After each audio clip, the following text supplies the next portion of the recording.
What's up, Censor.tv?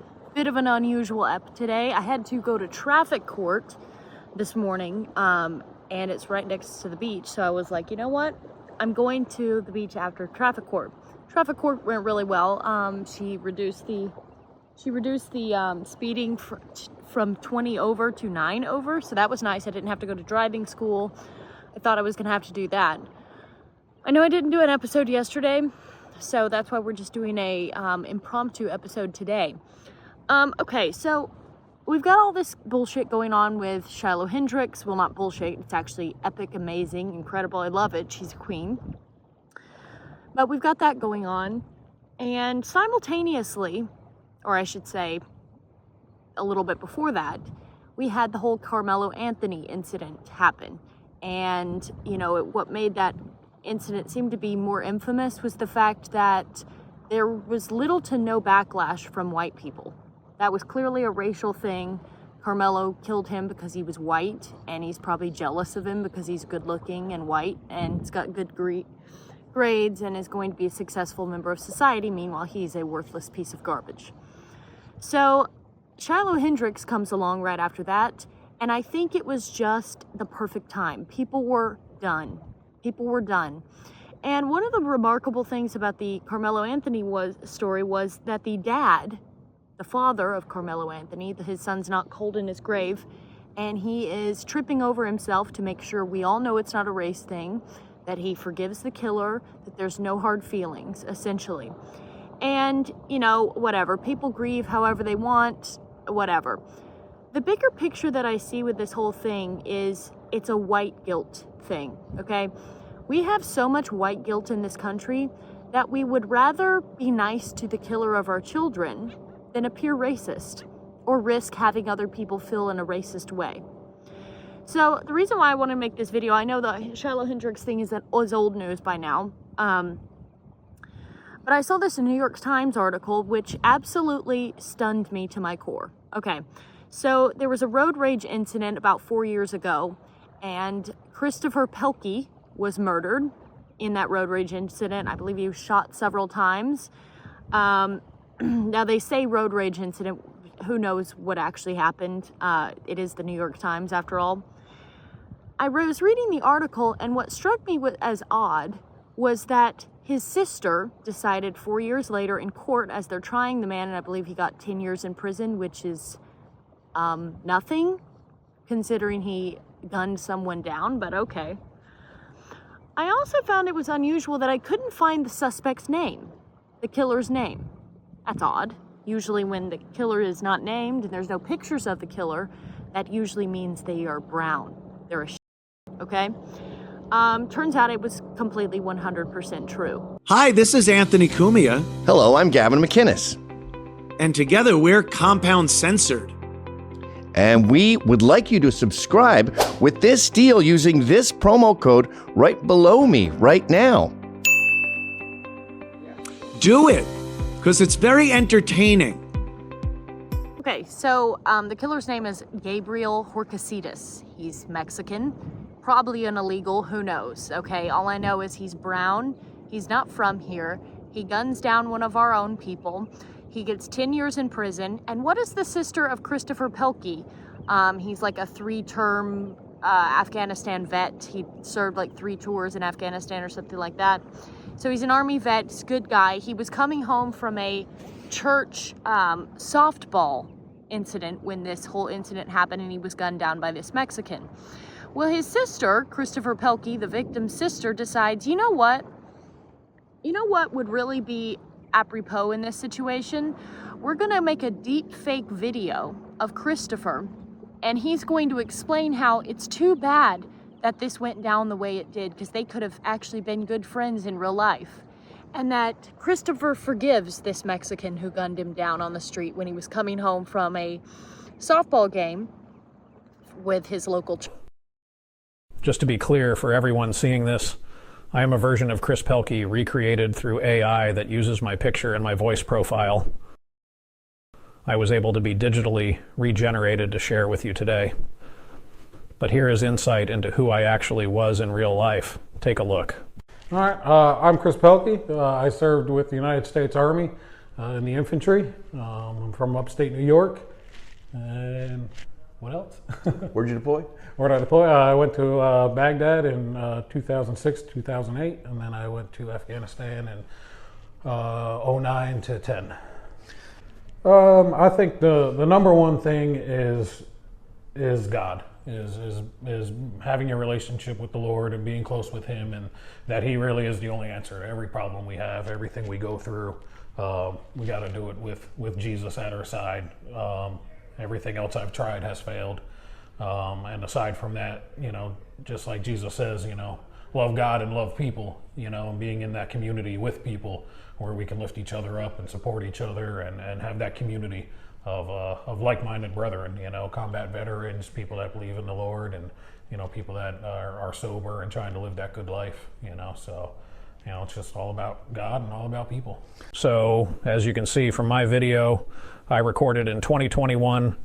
This here is a true representation of who I was, not how the courtroom portrayed me. So, I would like to make my own impact statement. So, hello everybody. Thank you so much for being here today. It means a lot. I can't tell you how humbled I am for those that spoke up for me, everyone who flew in, took off work, those who are watching this remotely, and for everyone who has supported my family and loved ones through 3.5 years and 2 trials. I wish I could be with you all today. To Your Honor, Judge Lang, thank you for making yourself available to see this case to the end, especially when the rescheduled trial conflicted with your daughter's spring break. Thank you for listening to everyone today. Thank you for reading the flood of impact statements that came in before today that so many people wrote on my behalf. Every single one of them is meaningful and gives a glimpse into my life with each of them. To Gabriel Horcasitas, the man who shot me. It is a shame we encountered each other that day in those circumstances. In another life, we probably could have been friends. I believe in forgiveness and in God who forgives. I always have, and I still do. To my family and everyone that I've met along the way, it was a lot of fun. I always had a lot of fun.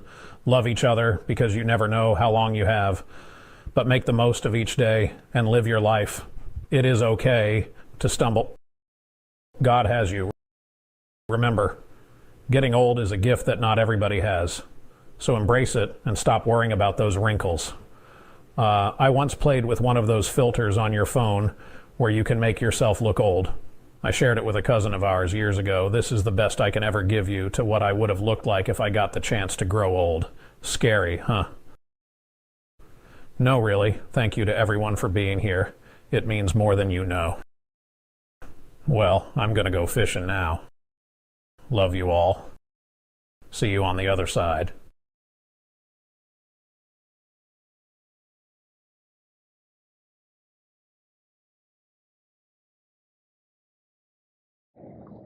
That's what white people are up to in the United States. We are our own family members. When one of their own is murdered, they AI create, which I think is just so weird and sick to me. I find it disgusting. They AI create a video of him where he's forgiving the killer.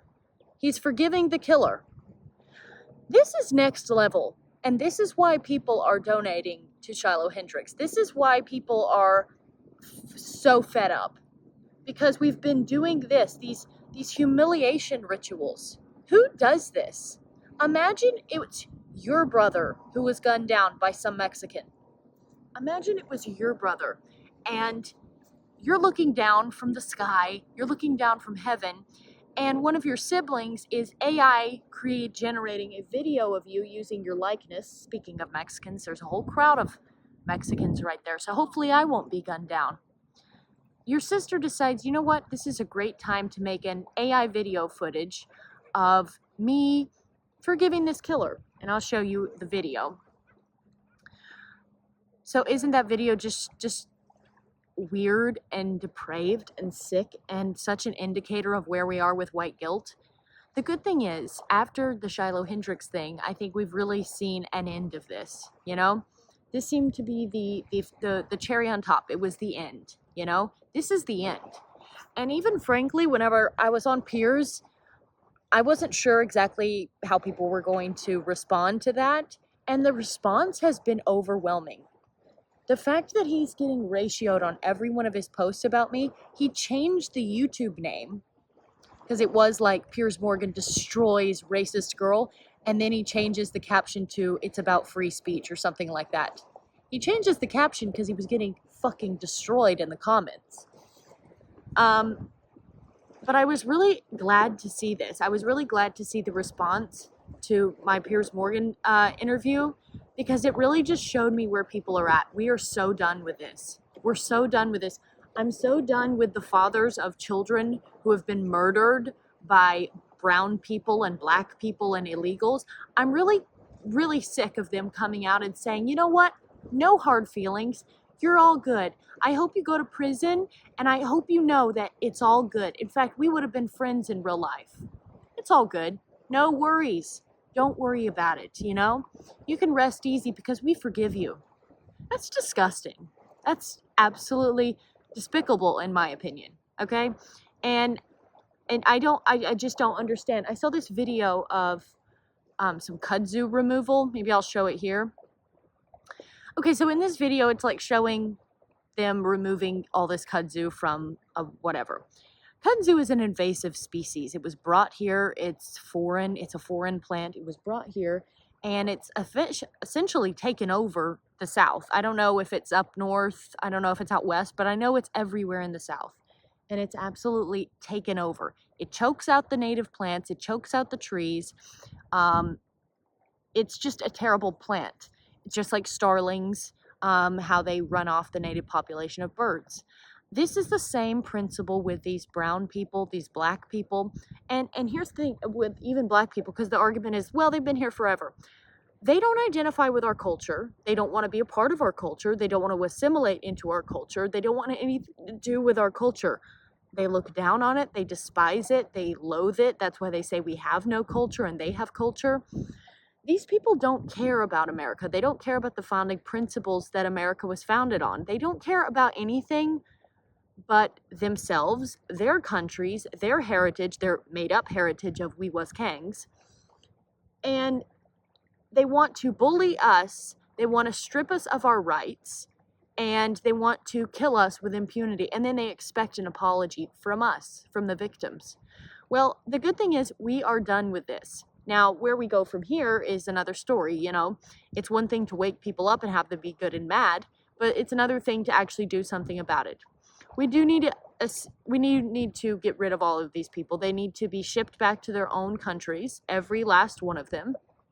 And black people, you don't even want to live here. You fucking hate it. You call us all racist. You can't stand our culture. You don't like our food. You don't like how we dress. You don't like our music. You don't like anything about white culture. So why are you here? Why are you here? Why don't you go back to Africa? Be my guest. Be my guest, because I got news for you. We're all sick of our cities being looted. We're sick of our stores being robbed with impunity. We're sick of our children being murdered and beaten up in high school. We're sick of old ladies being beaten over the head because you feel like it. And brown skins that just got here. We're sick of you too. We're sick of you ruining the landscape. We're sick of seeing you. We're sick of smelling you. We're sick of seeing you impose your culture on us. This is why we didn't have any problems with this when we were only importing immigrants from European countries. When we were getting the Irish, when we were getting the Italians, when we were getting, frankly, even the Chinese. We didn't have these same problems because we're all white. Now, not the Chinese. They're a little bit different, but they're arguably more white and more like us than people from Africa, obviously. So that kind of immigration, I guess that's fine. But that's it, okay? At some point, you have to just stop caring what they say and be like, this should be at least, at best, a majority white country. There's nothing wrong with that. We need a homogenous society. We need to be around our own people, and they need to be around their own people. And this is what these brown skins always get wrong. I don't actually have a problem with you at all in your own country. I have zero problems with you. No problems with you at all. In fact, I saw the video of some Pakistanis in Pakistan, and they were talking with some white tourist guy there, and they were laughing and being jovial, and I was like, this doesn't even make me mad. Like, I have no problem with you. I have no problem with you. I only have a problem with you when you're in my country and you're ruining my country, and I have to look at you, and I have to smell you, and I have to compete with you, and I have to have you make the job market impossible for Americans, okay? So there, again, as far as like the immigrant thing, people are like, well, America couldn't run without immigrants. Americans don't want to do the jobs immigrants do. That's just a lie. There's no job an American would not do. The only difference is Americans expect a fair pay. Americans expect to be paid fairly. These illegals, these people who come from garbage third world countries, they are fine to be paid pennies and dimes. They don't have a problem with that. They're perfectly fine with not getting fair wages for what they do. And this has such an effect on our culture because it makes us, what's going to happen is they can replace the native population like that. They've already essentially done it. And by 2050, we will be a minority in our own Western countries, okay? So we aren't even going to have any sway anymore. We won't even have any pressure to exert on the government to, encourage that we have fair wages when we are outnumbered by people who don't mind working for less, people who shack up with one another, people who buy Mexicans. All these Mexicans do is they buy these massive houses, they all shack up together, they get paid under the table, tax-free, they get all this government assistance and this government help, and so they're doing great. They're doing fantastic. And they're working these jobs, and they don't mind working these jobs for less because they've hacked the system, because they've figured out how the government can pay for them, and they simultaneously are being hired by people who are incentivized to pay them under the table. They don't have to give them benefits. They don't have to give them workers' comp. They don't have to give them any of the things that Americans and Westerners in a civilized country expect. So that's what we're going to be competing against. How the fuck are we supposed to win? How are Americans, how are white people going to win in this culture, in this new climate, when we have third worlders coming in, taking all of the jobs that we want to work, by the way. We just don't want to work for pennies and dimes, because unlike Mexicans, we actually have to abide by like OSHA standards. We can't just all shack up together. That's like, there's actually laws against that, So this is what we're dealing with. So this problem of these immigrants, not only does it dilute and ruin a beautiful culture, a beautiful white culture, but it also makes it impossible for white people to work, to make money, and to get ahead in their own country. Imagine if you just opened your house up to everyone. You invited 2 guests over, then you had 2 house crashers that came in, but you still outnumber them. And these guests at your house, they just decide, you know what, we're taking over your home. We're taking over your home. This isn't your home anymore. And even though the owners of the home have guns and they outnumber the guest, for some reason, for some inexplicable reason, for some internalized guilt that they feel because they have a home and these other people don't, they're like, you know what, fine, take over our house. And the abuse continues, because when you give these people an inch, they will take a mile. They're not just happy to come in and take our jobs. They want to take everything from you. And then they start to feel entitled. That's why 10 years ago, the immigrants that came over here, like the Mexicans that came over here, they had a completely different attitude. They were the si senor Mexicans. Now they're the fuck you, I'm flying my Mexican flag, and there ain't a thing you can do about it. And get out of my way, American. You owe me everything. You owe me everything. The more you give to these people, you create a monster, and the more they demand. It's just like blacks and reparations. It's like the more and more and more that we capitulate to these people, and we give to these people, and we bend ourselves over for these fucking people, the more they demand. The more outrageous their demands become. And then they will take everything, and Americans will essentially be left with nothing. So we have to get that through our heads, okay? We have to stop caring. And that's why I went on, because people were like, oh, what about the optics on Piers? You said you were racist. It's not about me being racist. Everybody knows saying the N-word doesn't make you racist, okay? I don't have to prove to anyone that I'm not racist. I don't care. We're past that, okay? Those were the word games. Those were the, little fucking Those were the arguments of 2016. Those were the arguments of 2015. We're moved past that, okay? We are being actively invaded. It's time for racism. It's time to stop caring, okay? It's time to stop caring about optics. If we continue to care about optics and prove how not racist we are, we will lose our country. We are losing our country. And I don't want that to happen. And I want people to start doing something before it's too late. A good place to start would be making this environment, American culture, feel a little bit uncomfortable for these invaders. If we don't just capitulate to them, if we don't bend over backwards for these people every time they demand anything, anytime you're around them, they might feel a little uncomfortable. I guarantee you there are tons of countries that if a white person went to, they would feel very uncomfortable in, and they wouldn't want to go back. Why don't we start doing the same thing? That's an easy thing you can do in your day-to-day life. You can just not be friendly to these people. You can just give them the side eye. You can not hold the door open for them. You know what I mean? It's all these things of giving them the culture. You got to play a girlfriend who's mad, and she is doing everything but saying that she's mad, okay? That's the tactic that we have to use. We have to go into crazy girlfriend mode. We have to give them the silent treatment. We have to, shove into them. Not encouraging violence, by the way. This is all hypothetical, of course. Think of the craziest girlfriend who won't simply come out and tell you why she's mad, but she has to prove to you in every way that she is mad, and you fucking know she's mad.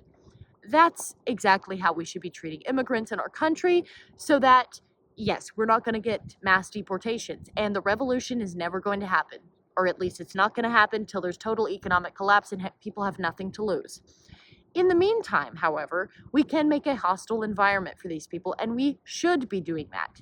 And when somebody calls you racist, just say yes, because they don't know what to do. That completely disarms them. They don't know what to do.